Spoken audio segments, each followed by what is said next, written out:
Hello, everyone, and welcome back to Super Session number 2 of the day. And we've got a good one here. AI infrastructure strategy, build, buy, and orchestrate for intelligence at scale. So if you've been thinking, hey, we need some AI at my company, I don't know how to build it. Well, look at that. We've got a lot of great experts, people who do know how to do it, right here on the Super Session. And moderating our panel today is Bruce Kornfeld. Bruce, great to have you on. Thank you for agreeing to moderate. No problem. I know it may be a enviable or unenviable task, but maybe thankless. But I'm going to thank you right now for doing it. So not thankless. There we go. No Bruce problem, from no problem. StorMagic. Bruce, to kick it off, what should people? Well, I guess we're going to get into what should people know about it. But what would you say is the number one challenge to people trying to build AI infrastructure? Well, I think, okay, so my quick opinion here is that we all know that this conversation that we're having today would have been much different a year ago, even 6 months ago. So this market is changing so fast that I think the challenging part for end users trying to figure this out is, which way do I go? What do I do next? So it's changing. This is timely. There's a bunch of experts on the call today, and let's see what everyone has to say about what the current state of the AI market is in terms of building infrastructure. Excellent. That sounds exactly like what I want to hear, Bruce. So I'm going to step out of your way and let you introduce your expert panel here. And if you're watching along on InsightJam.com, go ahead and put some questions there if you have questions for the panel. This isn't a live recording, but we will try to have some of our panelists there to answer them. And if you're watching on YouTube, leave some questions down there in the comments, and we can have people circle back around, or you can get in touch with the experts. All right, so Bruce and the panel, have a lot of fun out there. I'll step out. All right, Ryan, thanks very much. All right, so I guess what we'll do first is introductions. Since I'm speaking, I'll go first, and then we'll go. I guess I'll just point to everyone around the horn here the way I see you, and we'll just get through intros. Feel free to introduce yourself. My name is Bruce Kornfeld. I'm the Chief Product Officer at StorMagic. StorMagic, we're a software company that builds simple, reliable infrastructure software that helps customers run applications and store data at the edge without downtime. So we're on the infrastructure side of AI. We help customers build the platforms that some of your software companies will run on top of. So we're a VMware replacement. A lot of our customers are making that decision. What do I do now that Broadcom bought VMware? Where do I go? So that's our market. We're a VMware replacement. We've been doing storage virtualization and hypervisors for over 20 years. We have customers that have tens, hundreds, and thousands of sites, and that's what we do. So I'll turn it over to Chinmay. Hey folks, happy to be here. I'm Chinmay, VP of Product at StarTree. StarTree is a real-time analytics platform built on top of Apache Pinot. Historically started with powering real-time applications with real-time insights, specifically where applications needed high concurrency, low latency queries on fresh data. But recently, we have started to see StarTree and Pinot become part of the AI infrastructure more on the data serving side, especially when real-time data is involved, when the models need to serve, have access to fresh data to make better decisions or better inferences. That's where we see Pinot being plugged in and be part of the making it easier to answer questions. So from natural language to Pinot sort of questions. So, but yeah, happy to be here. Thanks for having me. All right, sounds good.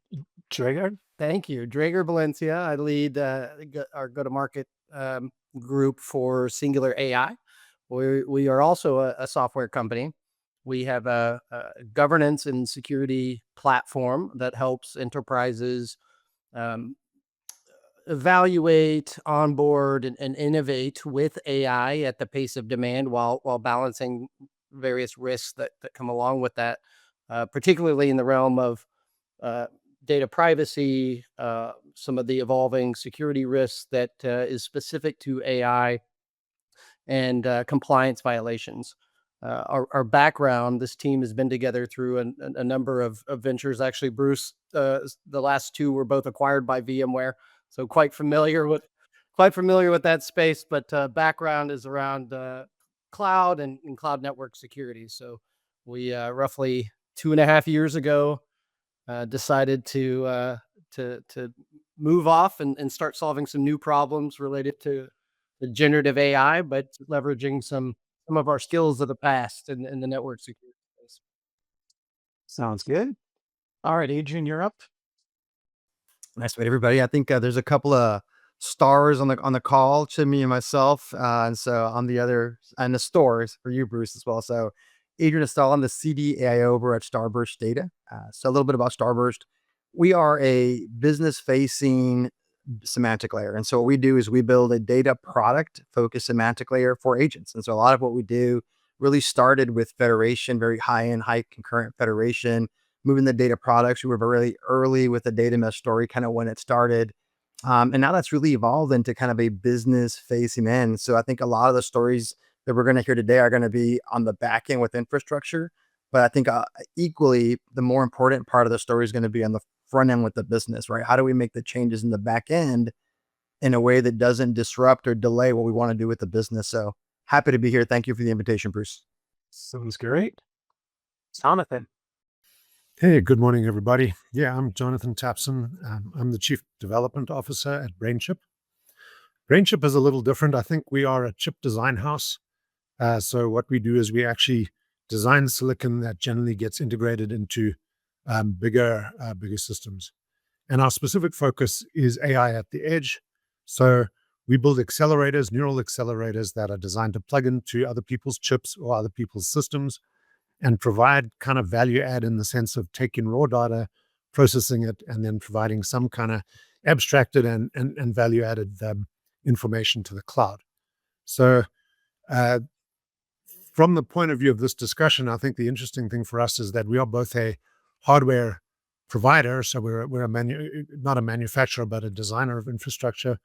But we're also very much a user of infrastructure, because this may not well be well known, but hardware companies tend to actually, there's a kind of rule of thumb that says for every hardware designer you have, you need 2 software or 3 software designers, because it's kind of the value is in the whole stack. And so you have to have a software stack on top of your chip. And so we use a lot of AI. We use, we do a tremendous amount of model training and a tremendous amount of development. So we have a very, I think, cross-discipline view of this as both a provider and a user of AI infrastructure. All right. Thanks, Jonathan, and welcome. And then Alay. Hi, everyone. My name is Alay Desai. I'm the VP of Product at DataPelago. At DataPelago, we have built the world's first universal data processing engine called Nucleus. Nucleus can accelerate any engine such as Spark or Ray, Dask, you name it, or any hardware, whether it's CPU, GPUs, or FPGAs, and for any type of data, structured, semi-structured, or unstructured. So Nucleus, accelerates your ETL and Gen AI data processing workloads by about 10x, and it reduces your TCO by 80%. And we can do that without changing applications, data, infrastructure, security, nothing. There's no migration involved. It's just a simple one-line code change and without any vendor lock-in. So I'm glad to be here on the panel to share insights on AI infrastructure, investments, and cost controls. All right. Thanks, Alay. Welcome. All right. So here's what I'm thinking is there's a lot of people here. There's 6 of us. And we have some questions that that I've written down to start the conversation. I'm sure more will come up along the way. And just feel free. I'll try to ask different questions of different people, probably more randomly than anything. So feel free to jump in, offer opinions, offer thoughts. I highly recommend removing your corporate PR hat. Like, what if your PR team scripted you to say, throw it away? Just talk from the heart, and let's just have some fun and try to deliver some value to this ever-changing market that's happening to the folks that are listening out here. All right, so I'll get started here. First question. So when discussing AI infrastructure costs, what areas do companies that you work with focus on the most? So what's the biggest focus out there when end users are thinking about AI infrastructure, and are they right or are they wrong? Are there things that people are not thinking of that they should be? How about Chimney, since you're showing up first on my screen here? Sure. Yeah. So in my opinion, the typical focus has been on the model training whenever AI is involved. That's understandable, right? That's where the magic happens. That's where I suppose majority of the cost actually is attributed to. But there are other areas which people may not be thinking about, especially when you put the model in practice. In our world, we have seen customers use models to talk to real-time stores like Pinot, and throw natural language questions at it. So there's a model that takes questions from the business execs, analysts, and converts it into SQL and derive insights from that. There's a lot of cost involved here, right? Especially if the model is not generating efficient SQL, or if the technology stack that you're using to answer those questions is not efficient enough. So there could be runaway storage and compute costs in this regard. So the irony is, you could have a well-trained model, but you might actually start losing or having a high infra cost on the data access side, which might be less obvious. Okay, so we have one vote for model training. Anyone else have thoughts here? I was going to say that I think the most important question we see from customers at this stage, or the most important feature of customer interactions, is uncertainty about what the workloads are actually going to be.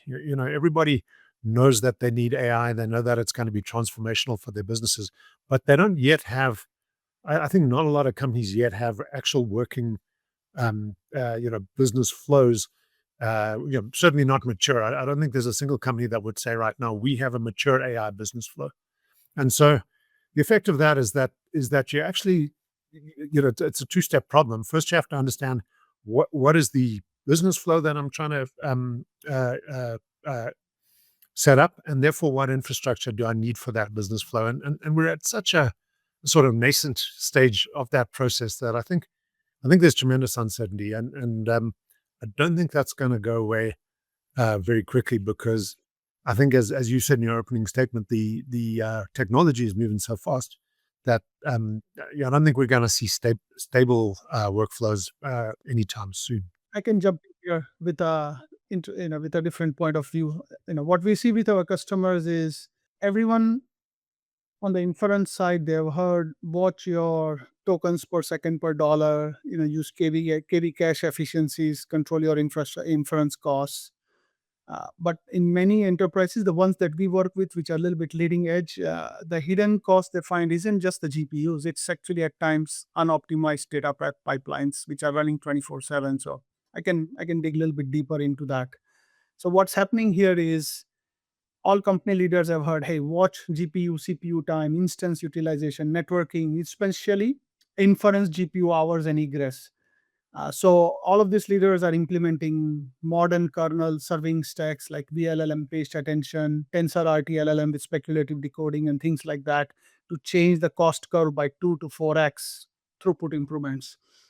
What ends up happening underneath the covers is at times you are missing the ETL and ELT pipeline sprawl. The data movement and transformation, they at times will dwarf training or inference costs. You have Spark or Trino clusters running 24/7 with low utilization. It can start eating up into your costs, 20, 30, 40% of AI infra bill.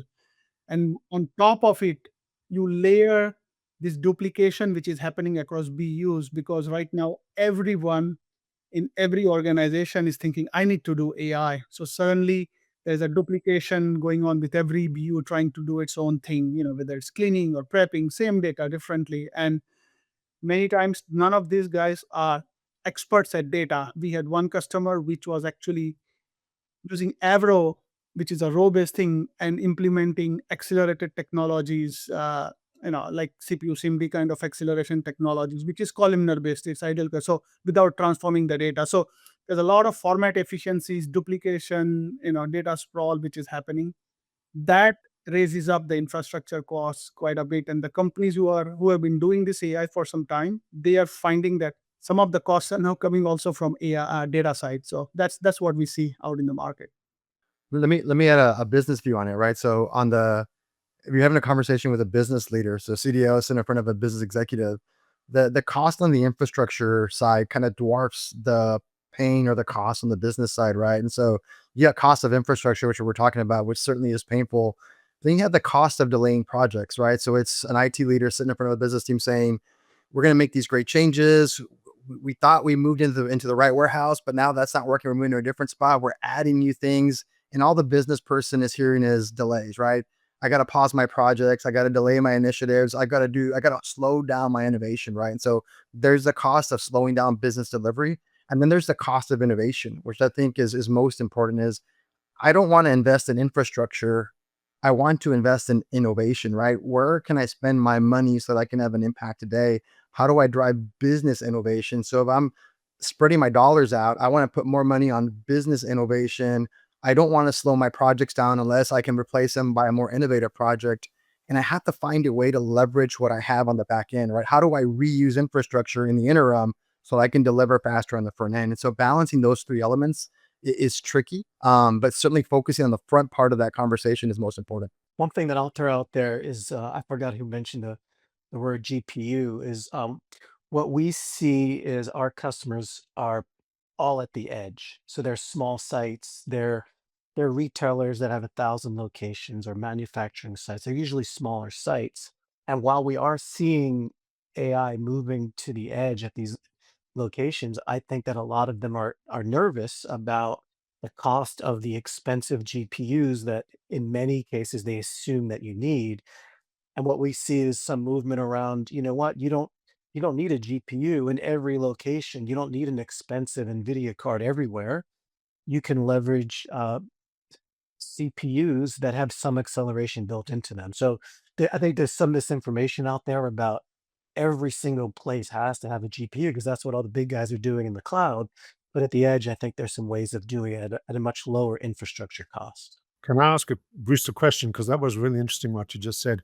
Do you see, and I think it's relevant to this discussion, do you see a kind of smooth scaling of compute requirement from your people right on the edge to the data center, or do you see that it's kind of stepped in the sense you have a very low compute requirement on the edge and a very high data center and nothing in between? How's that requirement distributed? Yeah, that's a good point. I've got another question I want to talk about later in terms of cloud and edge. But to answer your question specifically, I would say most end users are used to either massive compute in their own data center or in the cloud that does all of the important heavy lifting. But in the edge market where we play, we see very light compute most of the time, because they're not running massive operations, massive databases locally.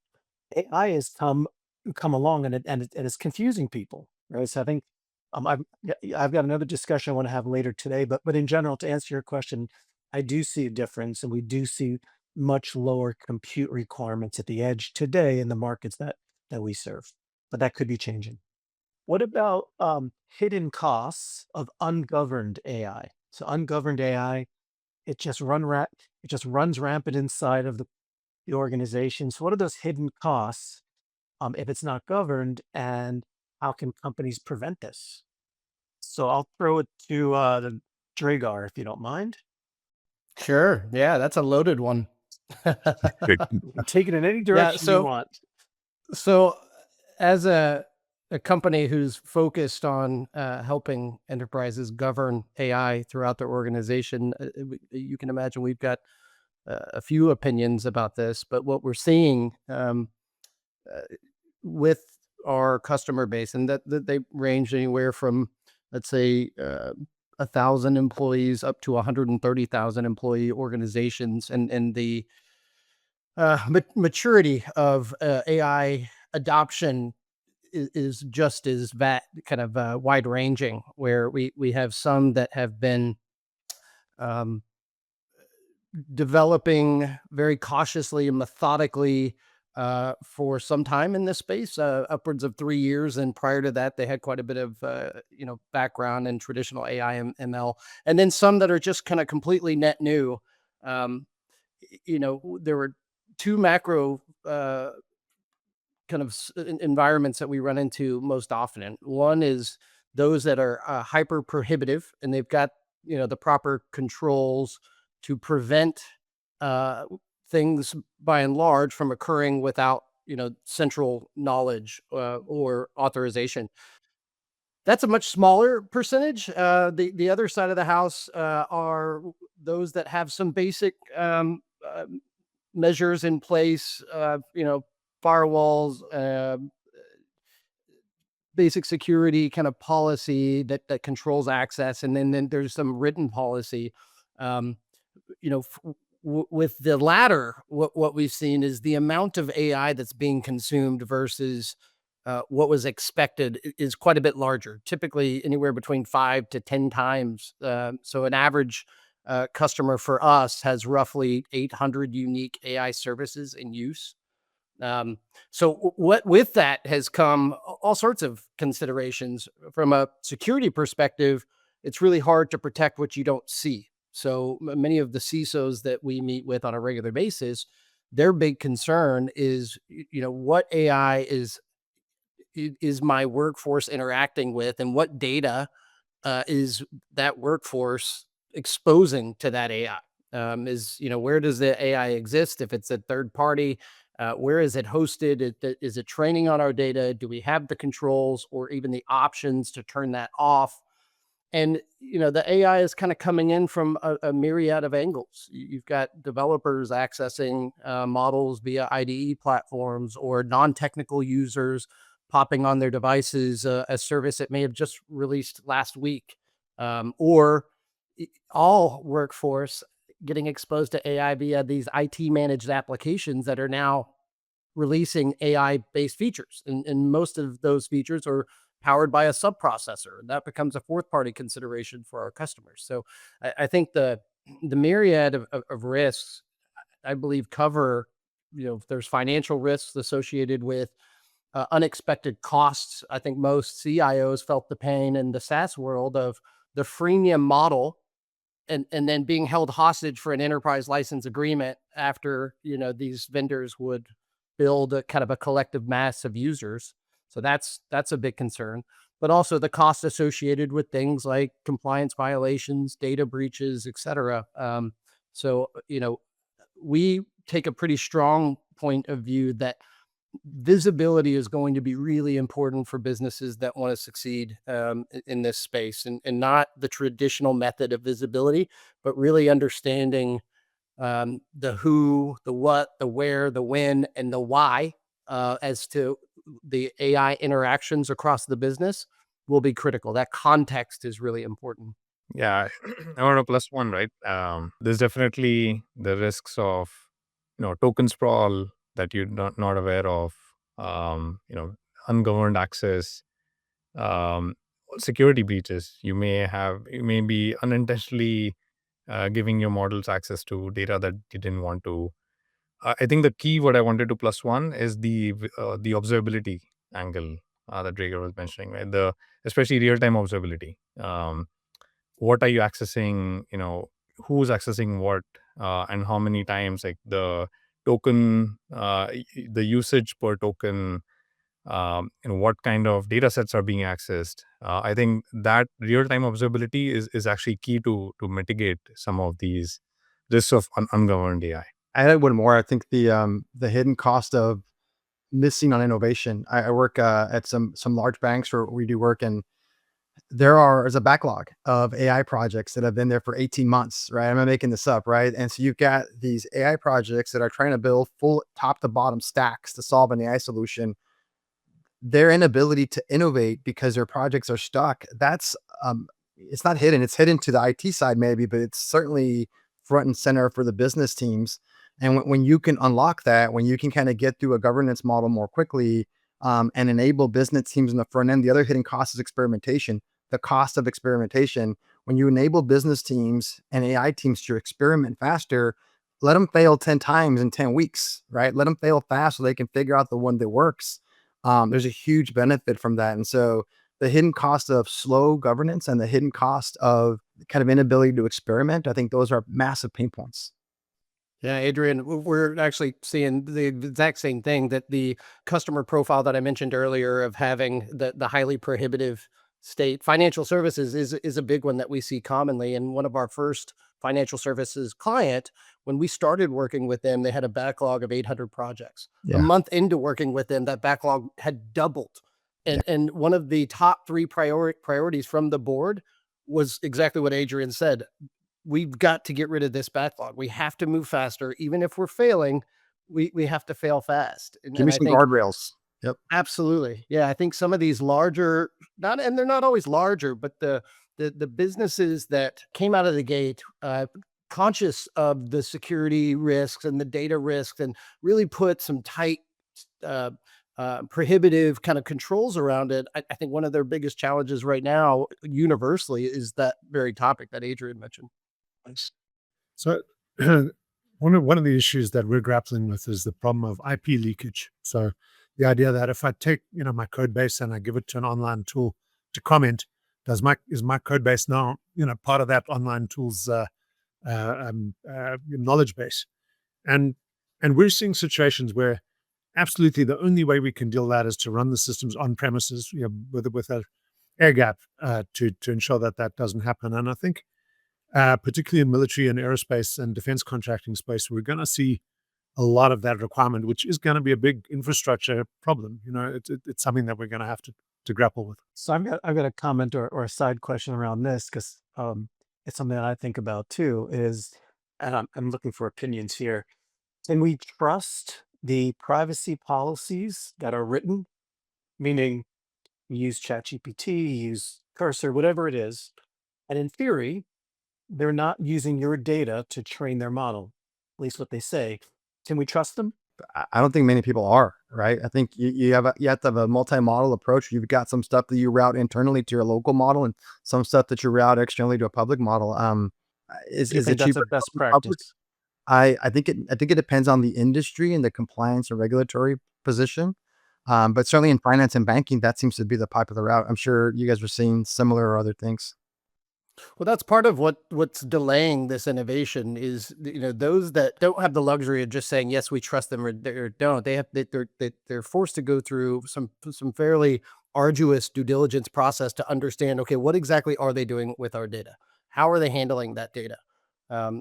As a vendor that is selling to these companies, I've gone through that process as well, and it's challenging. There are a lot of elements that need to be documented, and quite honestly, we evolve as a vendor. We're evolving regularly. So how we Right. responded to that document 9 months ago is certainly different today, and that's kind of another point of view that we strongly advise our clients is, in this world, the AI, you can't look at this notion of vetting and onboarding as a one-time deal. It has to be continuous. It's very common for these services and agents to evolve, and they should. They're typically getting better, but that evolution also means change, and there could be downstream implications that need to be considered, that otherwise, if you don't have that kind of continuous automated kind of vetting process, you may miss, and there could be a significant cost associated with missing those things down the road. Try explaining a RAG workflow and a public model to an AI governance board. That's really hard. And when you end up with a solution, there's so many blocks and so many kind of stages built into that workflow that anybody that comes after you is going to take a long time to get it done. If you do something, so well, we're going to use a local model and we're going to do it all internally, all of a sudden you get approval in 6 weeks and you're running. That's not maybe it's faster today. I'm not saying that's the right way for everybody to go, but there's certainly benefit right now in being able to do both and to pick the right use case for the right backend infrastructure. Yeah. What I've seen in interacting with our customers, going back to what Jonathan was saying, right? For big financial firms, they absolutely want to deploy software in their on-premise or in their cloud account, not in a SaaS environment. But what we're seeing with AI, even smaller companies, data is highly they all value very much about the data. So even small companies, they don't trust the open public models at all. They all want to actually make sure the data is not leaked in whatsoever in any scenario. We sit on the data side, and I will agree. What we are seeing is definitely a big push to say, my data should not leave my environment. I know exactly what my environment is. You want to touch my data, you want to process my data in any way to either prepare it, to train models on it, whatever, you do it in my environment. To the extent that we have some customers who said, if your infrastructure solution is generating logs that you need, for example, in case of some service requests or some faults, that should still remain in our environment.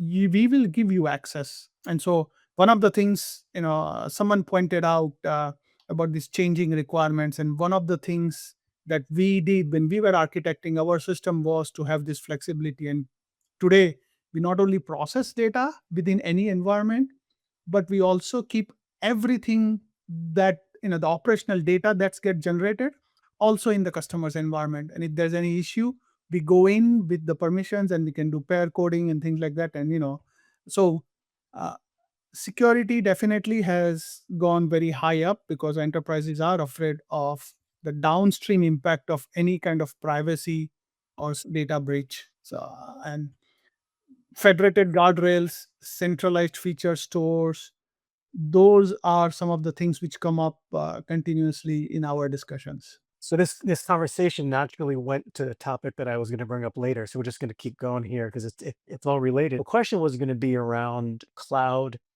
versus on-prem, and how should organizations think about the right strategy for them. And what we see, again, we focus on edge. So our customers they're either large enterprises with lots of locations, or they're smaller SMBs, let's say, with just a couple. But in general, the common denominator is small amount of compute resource. What we're seeing is, and I forgot you just mentioned this, with a RAG type of workflow where they can now start thinking about, I don't need to run the full model locally. I can still depend on the cloud to get to, to train and get the benefits of all of the infrastructure and learning that's happened in the past. But then I bring to my small site or my edge site just what I need, a much smaller version, and I can run the inferencing locally. If I ever run into a situation where the data is not there, then I can burst to the cloud as needed. And that's where I started to say the GPU versus CPU thing. You typically don't need massive compute power to run a smaller model locally at the edge.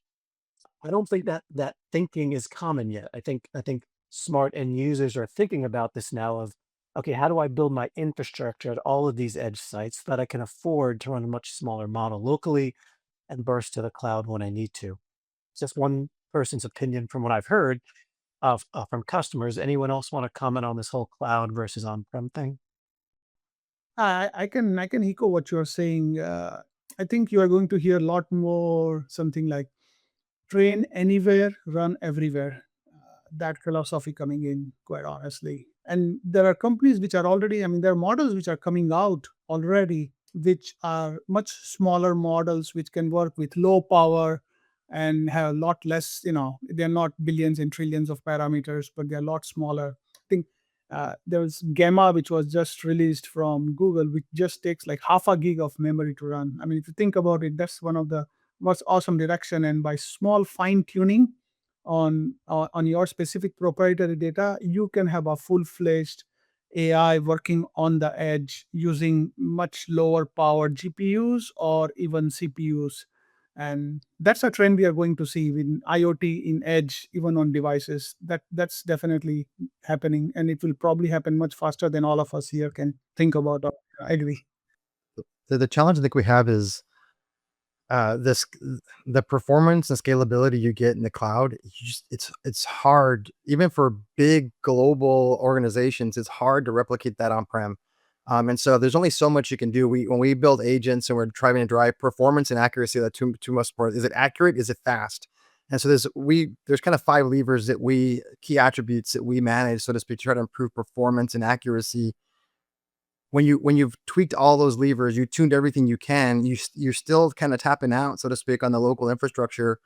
You end up going back into looking at a cloud infrastructure and trying to manage your risk another way, but it's very hard to beat that scale. And so for certain use cases, there may not be any other way to do it, or you sacrifice performance. Yeah, the other consideration as well is, Adrian, what you mentioned earlier, the desire to get to business impact, and so many customers are still validating use cases, and so I think there's almost a kind of a maturity curve that I commonly envision, which is early on, before they know for certain that there is real business behind the initiative, or real business impact, excuse me, and can gauge what that is. The idea of leasing something is fairly attractive to particularly executives, where one, they can spin it up faster than if they were to build something internally in theory. But two, if it doesn't work out, then they've got a way out. Although the upfront costs are more expensive. I think everybody learned a while ago that cloud wasn't cheaper per se. Um, but if they don't have to make the capital investment until they know that they've got a validated business case, I think there are many executives out there that we've seen, even in the financial services, in industries where historically they have been um, uh, geared more towards on premise. We've actually seen some appetite to run in the cloud for those reasons. Thanks very much. All right, listen, I've got another one here. We're not running out of time, but things are going quite well. I'm also watching the clock a little bit. Good discussion. Yeah. No, it's good. So I think this would be an interesting one, because I think a few of you might be opinionated on this topic because you're in this space, which is when you talk to end users, what criteria should they use when deciding to build their own AI infrastructure in-house versus purchasing an existing solution on the market, which might be something that you're selling? And then has this decision-making process changed over the last few years? So kind of building in-house versus purchasing existing. And I think I'll start with Jonathan. Yeah, that's a really interesting question, and I think a lot of it we've actually touched on quite a few of the issues, and privacy being and security being probably the single biggest one. I think we're also still trying to understand the issue of, to what extent do off-the-shelf systems work, and to what extent do you actually have to fine-tune them? Do you have to train them on your own data, and so on? And I think those are going to be the key issues in the build versus buy situation. I think one of the things that I think we always underestimate is the extent to which businesses value privacy, and particularly around their data and their business practices, and the extent to which they do not want to expose that stuff to third parties for training, or for processing, or for inference. And I think that's probably the most understated driver of behavior in this area. We're pretty paranoid about our own data, but I see extraordinary paranoia in associated companies and customers, and to the extent that they're just not going to let their data leave the premises for training purposes. And if you have that strong of a stipulation, well, then you pretty much have to build it yourself, or you have to use an open source off-the-shelf solution that's just so good that it actually does the job. So Alay, what are your thoughts here? Yeah, so I agree quite a bit, and one of the things that we are seeing in trend shift. But in general, you build when it's a differentiator for you, and we buy when it's a commodity, right? So if you're building, you want flexibility, alignment with your unique needs. It might mean higher upfront engineering costs and maintenance costs. And if you're buying because there's a faster time to value. You have built-in optimizations and vendor support, but you end up risking lock-in and limited customization. So what we see is smart organizations are actually taking a hybrid approach. For example, they are building when there are proprietary data, which needs custom prep, domain-specific joins, embeddings, things like that, agent pipelines. But their commodity ETL should be offloaded to Spark or any of the managed Spark vendors. You talk about governance or observability tools. We were talking a little bit earlier, lineage, quality checks, things like that, security aspects. They exist off the shelf and they are very costly to replicate. You should buy. On the inference side, what we see is commodity such as serving layer, orchestration, evaluation tools. There are vendors who lead optimization frontiers, TensorRT, LLM, VLLM, managed registries, cost analytics, all those, they're not differentiating. We should buy. So the trend shift which we are seeing largely is the move towards for open formats so that it allows you to move fast across. So open formats in the data world is basically Iceberg, Delta, Hoodie, Parquet, those kind of formats. And interoperable engines. So whether you should be having that flexibility to use Spark or Trino or Velox, build by now actually hinges on open source adoption. So you get that vendor lock-in avoidance. That's huge. Uh, and as far as inference actually dominates more of our TCO discussions compared to training. And you have vendor stacks which are delivering like 3x throughput via speculative decoding, quantizations, and things like that out of the box. Paged attention, but that's the trend we are seeing in the market. I'm very biased because I build with business teams, right? And so my whole message as a data executive is I want my business teams to build their own, right? I think right now where we are in this kind of really fun new AI era is the era of experimentation. I want my business teams to feel empowered to build their own. They can learn their own. They can use their own. And so when you empower a business team, we do workshops with business teams and we build an agent with them in a short workshop. And sometimes they're very simple, data interrogation agents. Sometimes we work on automating specific tasks or activities. And so pretty simple agents. We're not the other members on this panel are incredibly intelligent on the ML side. ML is not my space. But the other types of agents that are more business facing, when we can enable a business team to build their own agent, one, they feel empowered, but two, they can think of on their own so many better ways to use the agent. So on the IT side, we can work on capabilities that may or may not ever be used. On the business side, they apply the capabilities they need to solve real business problems. So we enable teams to build, business teams specifically. I think that's the kind of innovation we want. What about, has anyone seen this changing over the last, I won't say last few years, because that's a long time ago, but just over the last 12 to 18 months, are your customers looking for off the shelf more than build in-house? Has anyone noticed this changing lately? So I could go. I think there are too many variables to suggest that there's a trend one over the other. We just across in the group here, we've talked about half a dozen different forms of or examples of applications, whether it's a productivity assistant or an agent that perhaps a business line of business wanted to create for a very specific task. I think it really all comes down to what is the use case, what's the business impact, the intended business impact of that use case, and then the considerations around performance and cost. I think then they start to come into play. And somebody mentioned it earlier, the data component.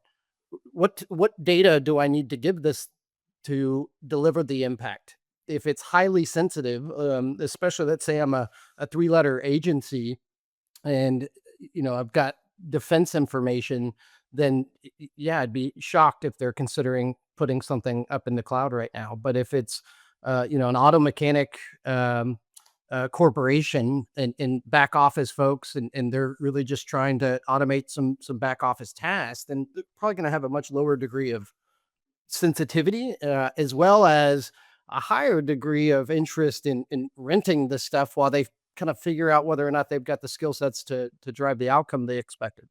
We work with some of the large enterprises and security companies. We have seen the traditional pattern of, the more, as all of you mentioned, the more secure the data, we want to keep things in control. One thing I have noticed a change in trend is vendors are now able to offer flexible deployment models. So it's not just SaaS. It's not, they do offer, oftentimes, deploy in the customer's cloud account or even on-prem.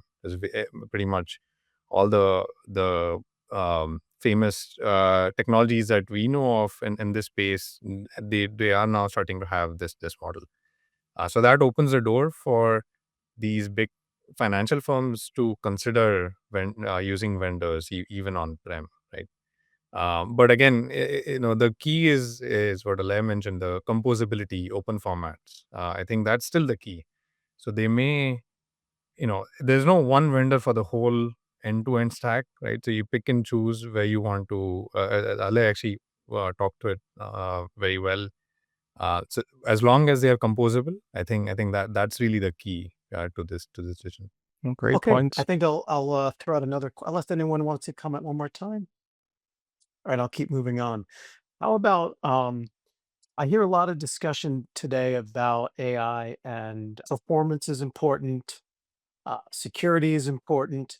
What about availability, mission criticalness, if that's a word, of AI and getting decisions made?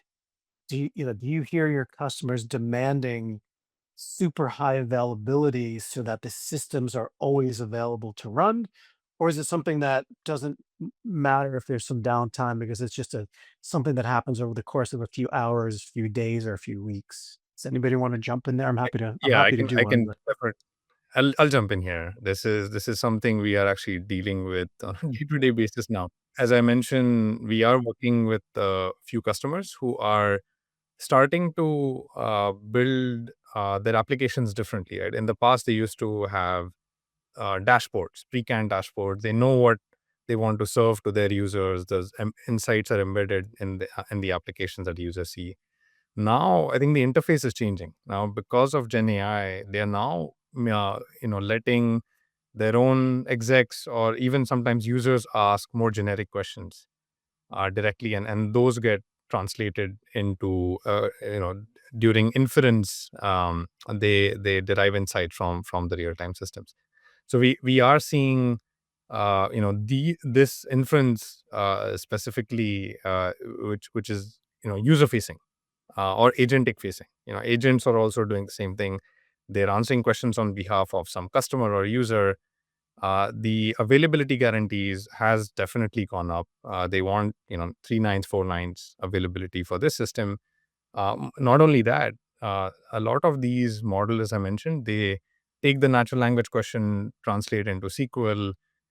They want, this is high concurrency SQL. They want sub-second latencies on all of these since it's user facing. So because of the Gen AI is becoming more and more user facing or agentic facing, I think the SLAs are definitely getting more stringent. Yeah, it's an interesting question. I think I struggle with this every day because there's this incredible perception with business users that they need it faster, right? I have an agent right now somewhere that's running slow, right? 32 seconds. And they're, you sit there like, let me walk you through what's occurring here, right? We started with 42 million rows. So we ended up with, we narrowed that down to 6,000. And then you got a full summary that only the information you need in a charted format and recommendations for what you do next. How would you do that without the agent? Well, it would take you 6 weeks, right? So you go from 6 weeks to 30 seconds and they still want it faster. So part of it is managing the expectation.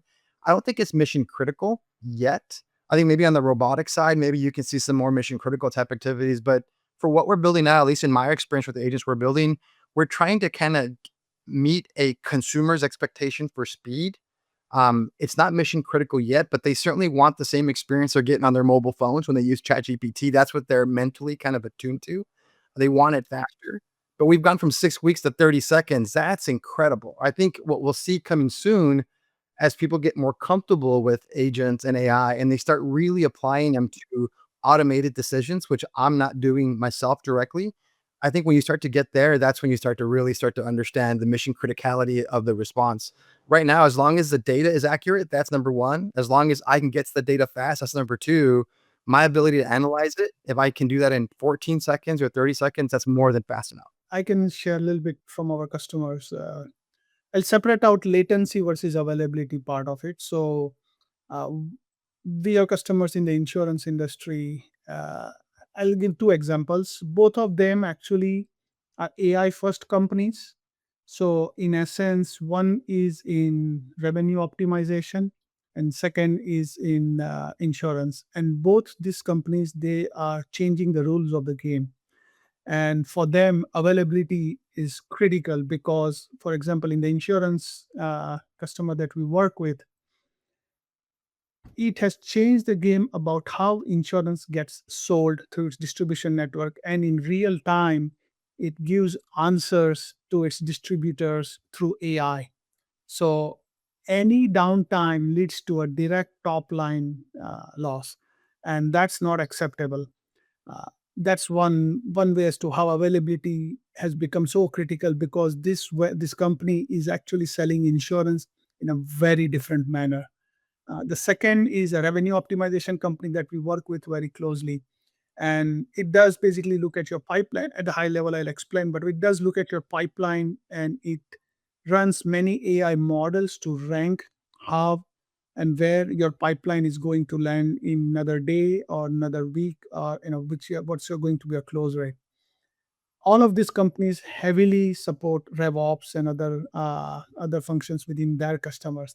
And if they are not available, then their customers and their functions are impacted. So these are both AI first companies. For them, having AI availability is absolutely critical. It's mission critical for them.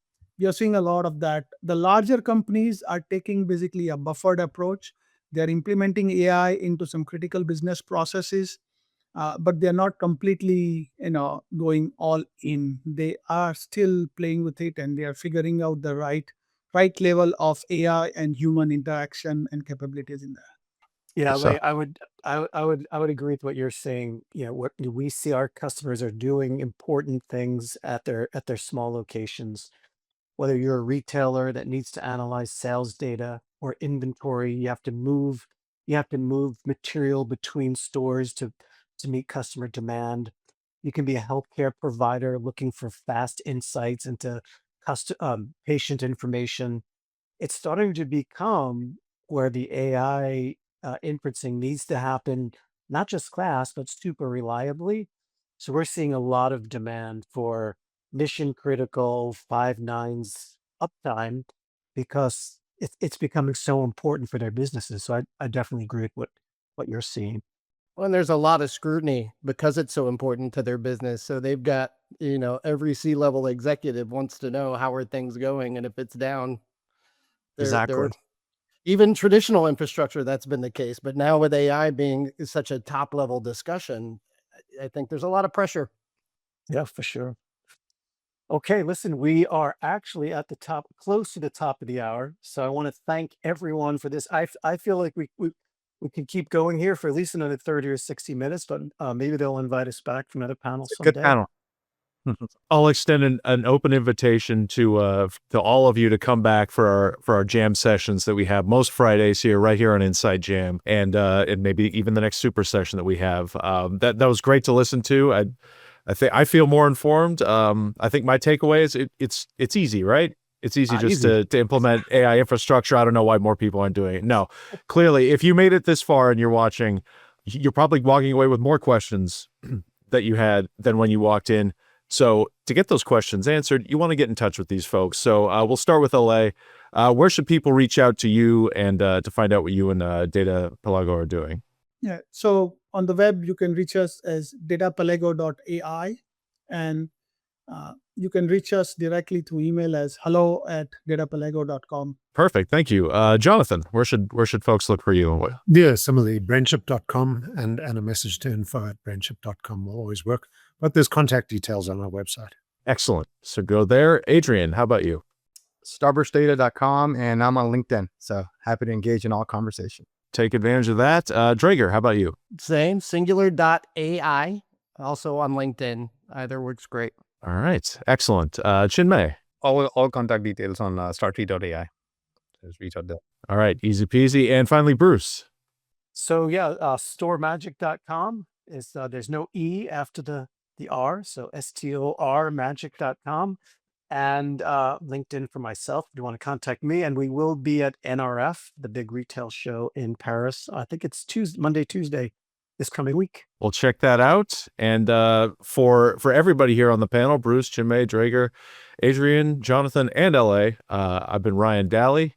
If you are watching along on InsideJam.com, hey, stick around. In the next hour, we've got our next and final super session of the day, weaponizing intelligence, using AI to fight AI in the cybersecurity arms race. If you're watching on YouTube, be sure to go down below, and in addition to clicking those links for all of our participants, hit that like button, hit that subscribe button, and also check out that recording of our next super session right here.